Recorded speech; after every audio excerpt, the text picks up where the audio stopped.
Bread तो सभी खाते हैं, मगर ऐसे कमाल के स्नैक्स कभी नहीं देखे होंगे। आप यकीन नहीं करेंगे कि सिर्फ ब्रेड से इतने लाजवाब स्नैक्स बन सकते हैं।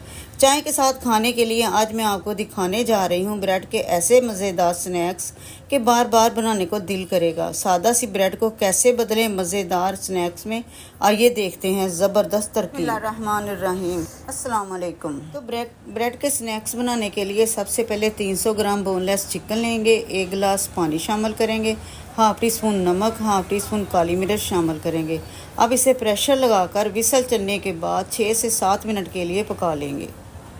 अब पैन में 2 टेबलस्पून ऑयल डालेंगे। ऑयल में हम 1 टीस्पून शामिल करेंगे गार्लिक पेस्ट। इसको भी हल्का सा भून लेंगे ताकि इसका कच्चापन ख़त्म हो जाए। इसकी खुशबू बहुत ही अच्छी लगेगी और जायका भी बहुत लाजवाब किस्म का बनेगा। अब लहसुन का थोड़ा सा कलर चेंज हो जाए तो शामिल कर देंगे हाफ टी स्पून साबुत ज़ीरा। इससे भी थोड़ा सा कड़कड़ा लेंगे ताकि इसका फ्लेवर घी में निकल आए और इसकी खुशबू एक्टिव हो जाए। जब लहसुन और ज़ीरे की खुशबू किचन में फैल जाए तो इस टाइम पर आकर हमने इस तरह की बारीक कटी हुई प्याज शामिल कर देंगे। प्याज को हमने मीडियम फ्लेम पर ही फ्राई करेंगे। जब ये सॉफ्ट हो जाए तो एक बड़े साइज़ की बारीक कटी हुई शिमला मिर्च शामिल कर देंगे। इसको भी हमने हल्के से भून लेना, ज़्यादा हमने इसको भूनना नहीं है, हमने सिर्फ इसको सोते ही करना है। 1/4 टीस्पून शामिल करेंगे कुटी लाल मिर्च, 1/4 टीस्पून नमक, 1/4 टीस्पून ही शामिल करेंगे धनिया पाउडर, 1/4 टीस्पून ही शामिल करेंगे काली मिर्च और 1/4 टीस्पून ही सुरख मिर्च पाउडर शामिल करेंगे। नमक हमने इसलिए कम डाला है क्योंकि हमने चिकन में भी नमक शामिल कर दिया था। अब मसालों को भूनने के बाद शामिल कर देंगे कटी हुई बंद गोभी। इसको भी हमने हल्का सा सोते करना है। इसके बाद जो मैंने चिकन को गला कर रखा था उसके मैंने रेशे कर लिए, वो शामिल कर देंगे। रेसिपी अच्छी लगे तो लाइक करें, ज़्यादा से ज़्यादा शेयर करें। जायका बाय नाज को सब्सक्राइब भी कर लें ताकि हमारी रोज़ाना की आने वाली वीडियो आप देख सकें। और ये सारा काम हम लो फ्लेम पर ही करेंगे। भूनने के साथ इसको अच्छी तरह मैंने इसको मिक्स कर लिया। अब शामिल कर देंगे 2 से 3 कटी हुई सब्ज़ मिर्च, साथ ही कटा हुआ सब्ज़ धनिया और 2 टेबलस्पून शामिल करेंगे हम सिरका और साथ ही हाफ प्याली छोटी लेंगे हम मेयोनीज़ की। इसको भी हमने अच्छे से मिक्स कर देना। इस टाइम पर आकर हमने फ्लेम को ऑफ कर देना है और इसको हमने मिक्स कर लिया अच्छे से। अब इसको कर देते हैं हम साइड पे और करते हैं ब्रेड की कटिंग। और यहाँ पर मैंने लिया है वाइट ब्रेड, इसके किनारों को हमने कट कर देना है। हाँ, प्लीज़ रेसिपी को फुल वॉच किया करें ताकि कोई भी स्टेप आपसे मिस ना हो जाए और अपने कीमती टाइम में से निकाल कर हमें कोई अच्छा सा प्यारा सा कमेंट्स ज़रूर किया करें। इससे हमें पता चलता रहता है कि आपको हमारी रेसिपी कैसी लगी। अब जो ब्राउन किनारे कट की हैं उन्हें भी हम ज़ाया नहीं करेंगे। ब्रेड के 1-2 स्लाइस और शामिल करके हम इनकी ब्रेड क्रम्स बना लेंगे। अब पैन पर ही रख लेंगे 2 स्लाइस। इनके ऊपर हल्की हल्की सी केचप लगा लेंगे। केचप बहुत ज़्यादा नहीं लगानी, बस मुनासिब सी लगाएंगे। और इसके बाद जो स्टफिंग ठंडी हो चुकी है उसके ऊपर हमने अच्छी तरह से लगा देनी है। अच्छी तरह हर तरफ हम इसको फैला देंगे। बहुत ज़्यादा भी नहीं लगानी, बस मुनासिब सी लगाएंगे। दोनों पीस पर हमने इसी तरीके से लगा लेने हैं। इसके बाद हमने रख देने उसके ऊपर दूसरा स्लाइस। जिस तरह हम सैंडविच बनाते हैं उसी तरीके से हमने इनको बना लेना है, इनको सेट कर लेना है।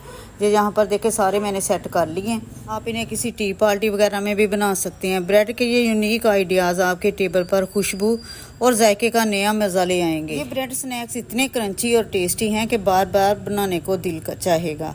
ब्रेड के ये स्नैक्स जो बच्चों से बड़ों तक सबको दीवाना बना देंगे। और अब मैंने इसको सैंडविच की शक्ल में कट करके इसकी शेप को बदल दिया है। इसी तरीके से हमने सारे पीस कट कर लेने हैं। ये स्नैक इतने मज़े के हैं कि आप बच्चों को भी लंच बॉक्स में दे सकते हैं। बच्चे भी बहुत शौक़ से खा लेंगे। अब कोटिंग करने के लिए लेंगे 2 टेबलस्पून मैदा, 2 टेबलस्पून कॉर्नफ्लावर आप अगर नहीं शामिल करना चाहते हैं तो स्किप कर दें, मैदा इस्तेमाल कर लें। छानने के बाद हमने इसमें शामिल करेंगे हाफ टी स्पून नमक, हाफ टी स्पून ही शामिल करेंगे कुटी लाल मिर्च। और मैंने जब ये बनाया था ये कम रह गया था, इसके बाद मैंने इसमें मैदा और शामिल कर दिया था। और हाँ, एक बात और, आप अगर कॉर्नफ्लावर शामिल नहीं करना चाहते तो आप इसकी जगह मैदा भी ले सकते हैं, उसको स्किप कर दें। अब थोड़ा थोड़ा पानी शामिल करके हम इसको मिक्स करते जाएंगे ताकि गुठलियाँ ना बने, इसमें लम्स ना बने। थोड़ा थोड़ा पानी शामिल करते जाएंगे और इसको मिक्स करते जाएंगे। मिक्स करने के बाद मैं आपको दिखा दूँ इस तरह की हमें कंसिस्टेंसी चाहिए ताकि ये अच्छी तरह ब्रेड के ऊपर इसकी अच्छी से कोटिंग हो सके। जब भी कुछ नया और तेज़ बनाना हो, आपका दिल हो या बच्चों का, ये रेसिपी आपका पहला इंतखाब होगी। अब एक पीस लेकर बैटर में डिप करेंगे, फिर हम इसको बाद में ब्रेड पर क्रम्स लगाएंगे। अब चम्मच की मदद से इसको डिप करेंगे, फिर इस पर ब्रेड क्रम्स लगाएंगे। आप हाथ से भी कर सकते हैं। ब्रेड बहुत नरम होती है, अगर आप हाथ से करेंगे तो हल्के हाथों से कीजिए, कहीं ये टूट ना जाए। हल्के हाथों से हमने इसको पकड़कर इसकी हर तरफ लगा लेनी है, ताकि इसके तीनों कोनों पर भी, किनारों पर भी लग जाए और अच्छे से लग जाए और ये क्रिस्पी बन जाए। यकीन माने ये बहुत मज़े के, बहुत लाजवाब किस्म के बनेंगे। आप इसको बनाकर, अगर किसी ने आना हो, मेहमान ने आना हो, एक दिन पहले भी बनाकर फ्रिज में रख लीजिए, ये ख़राब नहीं होंगे और फ़ौरन आप इनको गर्मा-गर्म सर्व कर सकते हैं। इसी तरीके से हमने सारे पीस को ब्रेड क्रम्स लगा लिए हैं। अब इस स्टेज पर आकर आप इसको फ्रीज़ भी कर सकते हैं। 1 महीना, 15 दिन या 20 दिन के लिए आप इसको पहले ही लगाकर फ्रीज़र में रख लें, ये ख़राब बिल्कुल नहीं होंगे। अब यहाँ पर मैंने लिया, कढ़ाई में ऑयल गर्म कर लिया। हमने मीडियम फ्लेम पर इसको फ्राई करना है, क्योंकि अंदर से चिकन भी पक चुका है। हमने सिर्फ इनको खस्ता ही बनाना है। एक साइड पे कलर आ जाए तो हमने इसकी साइड को चेंज कर देना और चम्मच की मदद से हमने इसके ऊपर भी ऑयल फैलाते जाना, ताकि ऊपर से भी ये क्रिस्पी होता जाए। जिस तरह मैंने ये एक पीस बनाया है, इसी तरीके से हमने 1 बाय 1 सारे पीस जो तैयार कर लेने।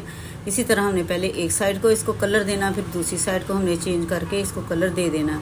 अच्छा सारा खूबसूरत सा कलर आ जाए तो हम फिर इनको निकाल लेंगे। बेकरी से महंगे दामों ख़रीदने वाले स्नैक्स हमने घर पर तैयार कर लिए। तो ये थे मज़ेदार ब्रेड के स्नैक्स, जिन्हें आप भी घर पर आजमा कर सबको हैरान कर सकते हैं। ब्रेड के ये यूनिक आइडियाज़ आपके टेबल पर खुशबू और जायके का नया मज़ा ले आएंगे। किचन की सबसे आसान चीज़ है। इतने मज़ेदार स्नैक्स यकीन करें हर बार कामयाब होंगे।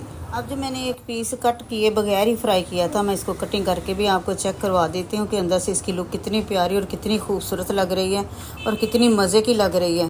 बच्चों की भूख मिटाने से लेकर मेहमानों को खुश करने तक ये स्नैक्स हर वक्त के लिए बेहतरीन हैं। यकीन करें ये स्नैक्स एक बार बनाकर देखें, दिल करेगा कि बार बार इसको बनाएं। ये इतने मज़े के लगेंगे। देखने में रेसिपी अच्छी लगे तो इसको ट्राई ज़रूर किया करें, आप भी खुश और बच्चे भी खुश। अब मुझे दीजिए इजाज़त। अल्लाह हाफिज़।